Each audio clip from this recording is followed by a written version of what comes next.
C'est donc vrai que c'est pas évident de briser l'isolement. Quand on dit un appel à la fois, t'appelles quelqu'un, t'es-tu quelqu'un de mal intentionné ou t'es quelqu'un de bien intentionné? Bref, cette période de pandémie nous en fait vivre de toutes les couleurs. Et Alex Saraf est un enseignant, un psychopédagogue. Il est auteur, il est conférencier également. Et là, aujourd'hui, il vient de nous parler de la santé mentale en temps de pandémie. Allô, Alex? Oui, bonjour. Comment ça va? Oui, ça va bien. Et toi, Manon? Moi, je vais super bien. Ton moral, il est comment, toi? Il est correct, là. Il est correct, là. Les 2 premiers mois étaient plus difficiles. J'étais vraiment chez moi pendant la première vague de pandémie. Je sortais de chez moi quand c'était nécessaire seulement. Oui, il faut dire à nos auditeurs que toi, tu habites la région métropolitaine, hein? Je suis au centre-ville de Montréal. Ouais. Fait que là, vous autres, vous n'avez eu des vertes puis des pommures. Oui, c'est ça. C'est l'épicentre de la pandémie de la coronavirus. Bon. Ben, fait que reste chez vous. Moi, je suis contente de te parler par téléphone. Non, je blague.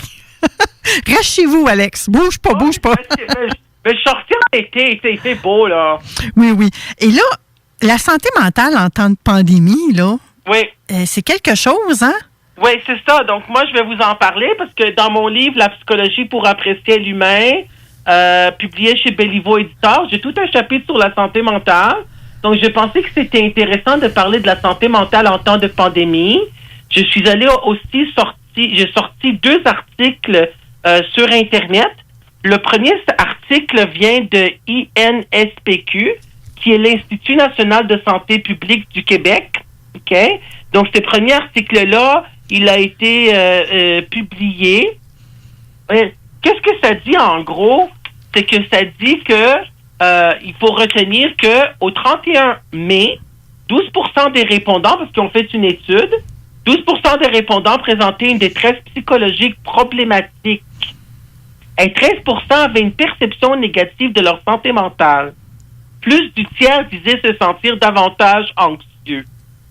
Donc, les 2 grands malheurs qui existent de nos jours, c'est l'anxiété puis la dépression. Puis les gens ont vécu plus d'anxiété parce qu'il y avait beaucoup d'inquiétudes. Ils savaient pas qu'est-ce qu'il en était. On avait 1000 cas par jour quand même dans la province de Québec, ce qui était beaucoup. Là, ils disent, d'après TVA Nouvelles, j'ai vu l'article aujourd'hui, on a des vaguelettes, des petites vagues. Puis là, il prévoit la 2e vague. Il la prévoit. Là, il pense qu'il y a un haut risque qu'il y aurait une 2e vague en octobre puis en novembre. C'est ça qu'il prévoit. Le pic serait en novembre. Bon, mais ça, tu sais, quand on s'en va dans les prédictions comme ça, quand on s'en va dans le futur, ça fait juste augmenter le niveau d'anxiété de la population, Exactement. Hein? Ce que je voulais dire, c'est qu'il faut vivre au jour le jour. Sauf que ce que je peux vous dire en tant qu'auditeur puis auditrice, c'est qu'il y a des gens que ça fait 6 mois, parce que lundi, ça va faire 6 mois que c'est, il y a eu le confinement, puis là, il y a du déconfinement progressif. Sauf qu'il y a encore des gens qui sortent de chez eux seulement quand c'est nécessaire, puis ils vont pas aller prendre une marche dehors, puis ils sont vraiment isolés chez eux, puis ils ont peur de sortir de chez eux. Parce que parfois, bien souvent, c'est qu'ils ont des problèmes, ils sont immunodéficients, en tout cas, ils ont des problèmes de santé physique, là, comme problèmes respiratoires, etc., ou qui ont déjà eu le cancer. Donc, ça fait en sorte que ça joue sur le moral. Et il y avait aussi l'anxiété, puis la dépression, puis il parlait même du stress post-traumatique. Les études réalisées au Québec, toujours dans l'article qui a été publié sur la santé mentale, il y avait un sondage sur la santé mentale COVID-19 de cet institut-là, INSPQ. Il disait que les études réalisées au Canada durant la crise du syndrome respiratoire aigu, sévère, SRAS, rapportaient des taux de symptômes de stress post-traumatique et de dépression autour de 20% parmi les personnes mises en quarantaine. Donc oui, ça pouvait donner aussi du stress post-traumatique parce que on appelait ça la crise, hein? Une crise, c'est quand il y a un déséquilibre qui se passe. Comme la crise de verglas qu'on avait vécue, le fameux triangle noir, là, c'était 3 mois. Il y en a que c'était 1 mois, là. Donc, c'était la crise du verglas. Mais là, on avait appelé ça la crise de la coronavirus. Donc, les 2 premiers mois étaient vraiment difficiles. Il y avait aussi des gens qui avaient de la difficulté à dormir, étant donné qu'ils étaient tellement anxieux. Donc, moi, j'ai sorti un autre article qui vient du Journal de Québec, OK? Et c'est un article qui est sorti le vendredi 19 juin 2020, journalduquebec.com. Donc, je vais juste en dire juste une minute, là. Une revue d'une 40aine d'études différentes révèle les conséquences négatives de la pandémie de COVID-19 sur la santé mentale des personnes malades, du personnel de la santé et de la population générale. Parmi ces études, il parlait du stress post-traumatique. Hein, c'est écrit stress post-traumatique, puis ensuite c'est écrit, parmi ces études, les 20 études qui ont porté sur la santé mentale des professionnels de la santé ont révélé des taux plus élevés d'anxiété et de dépression. On sait que l'anxiété et la dépression, c'est dans la population générale de façon générale, ainsi que du stress mental et une mauvaise qualité du sommeil. Parce que les gens ne savaient pas, il y avait des inquiétudes quand est-ce qu'il y aura l'anxiété les inquiétudes étaient là quand est-ce qu'il y aura du déconfinement progressif. Parce qu'on ne savait pas si ça va être 1 mois, 2 mois ou dans 2 mois qu'il y aurait du déconfinement. Donc, c'est des chercheurs de l'Université de Copenhague et du Centre de santé de Copenhague au Danemark qui ont passé une revue de 43 articles scientifiques qui se sont penchés sur le sujet. Oh my God, je suis tellement contente de tout ce que tu nous dis. Oui, il faut que les gens fassent leurs recherches. On se l'est tellement fait dire. Oui, tu nous as emmené des choses des médias les plus communs. Ouais. C'est pas tout le monde qui va être d'accord avec ça, mais je pense que tout le monde va être d'accord que la pandémie fait beaucoup de ravages. Ouais. Je crois que mes auditeurs, règle générale, sont d'accord avec ça. Et il faut prendre soin de sa santé mentale, physique, émotionnelle.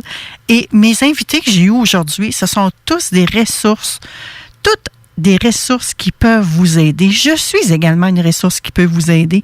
N'hésitez pas à aller chercher de l'aide. Et toi, Alex, si tu avais un conseil à donner, ce serait quoi? Aussi, Manon, si tu me permets, le deuil, parce qu'il y a des gens qui ont ça, c'est important, parce qu'il y a des gens qui ont vécu le coronavirus, mais il y en a aussi qui en étaient témoins, dans le sens qu'il y avait un membre de leur famille qui est décédé. Oui. Leur mère. Ça, c'est important d'en parler, parce qu'on parle des décès, mais on parle pas de la... Parfois, on parle moins du deuil de ces gens-là qui ont perdu leur mère, etc. Puis c'est un deuil qui était plus compliqué, parce que il n'y avait pas de funérailles là, en mars-avril. Là. Ils ne pouvaient pas faire le funérail en direct. Effectivement. Et un deuil non résolu, je parlais à Sylvie Gagné, qui est spécialiste, surtout auprès des femmes qui ont subi des avortements, mais je crois que sa spécialité s'étend au-delà de ça. Elle me disait, un deuil non résolu, là, ça peut faire beaucoup de ravages. Oui. On avait reçu Deuil Jeunesse aussi dans le gros de la pandémie. C'est important que les gens aillent se chercher de l'aide. Oui, c'est important. Donc, on a les psychologues, mais les psychologues, ils font encore du télétravail. Ils faisaient du télétravail. Ça veut dire qu'ils sont chez eux, c'est soit par téléphone, soit par Skype ou par Zoom, là. Puis c'est important aussi, les gens qui faisaient du télétravail comme employés, ils ont le droit aussi à un programme d'aide aux employés. Parfois, on oublie ça, hein. Qu'ils ont les 5 séances, environ 5 séances gratuites là, de psychologues. Là. C'est confidentiel, ils peuvent appeler. Donc là, parce les gens faisaient du télétravail, mais c'était difficile aussi parce il faut aussi voir aussi la conciliation travail-famille. Quand tu fais du télétravail, mais tes enfants sont là, ta conjointe, ton conjoint, c'est plus difficile aussi de ce point de vue-là. Oui, et parlant de relations homme-femme, mon prochain invité va nous en parler, de savoir soutenir un homme, écouter une femme. Je pense qu'en temps de crise comme on vit mondialement, ça va être très intéressant, la chronique, et c'est nécessaire d'apprendre à mieux communiquer entre les personnes. Il y a eu plus de divorces. Ah, ça se peut très bien. Bon, ben, ils ont dit le taux de divorce avait augmenté. Oui. De séparation. Alex, on fait... Chez eux, puis, tu sais, ils vivaient leur quotidien avec leur chum puis leur blonde, là. 24 heures, ils n'étaient pas au travail. Donc, c'est ça ce qu'ils ont dit, les études. Donc, Alex, quelqu'un qui voudrait communiquer avec toi procède de quelle façon? Oui, bien sûr. Donc, ils peuvent communiquer avec moi, aller sur Facebook, Alex Saraf, ma page professionnelle d'écrivain, ou sur Messenger. Puis, j'ai à peu près une 60aine de vidéos sur YouTube, puis parmi ces vidéos-là, j'ai ma chaîne YouTube Alex Saraf écrivain. Puis mon livre, c'est La psychologie pour apprécier l'humain. La psychologie pour apprécier lui-même, bellivoeditor.com, puis d'autres sites web. Ça a été publié chez Bellivo Editor il y a 3 ans. Là. Donc ça, c'était sur la santé mentale en temps de pandémie. Puis je reviendrai, Manon, si tu me permets, en septembre pour faire une autre chronique par rapport à la psycho. Excellent, mon cher Alex. Alors, à la prochaine, tout de suite après la... Bon dimanche. Merci.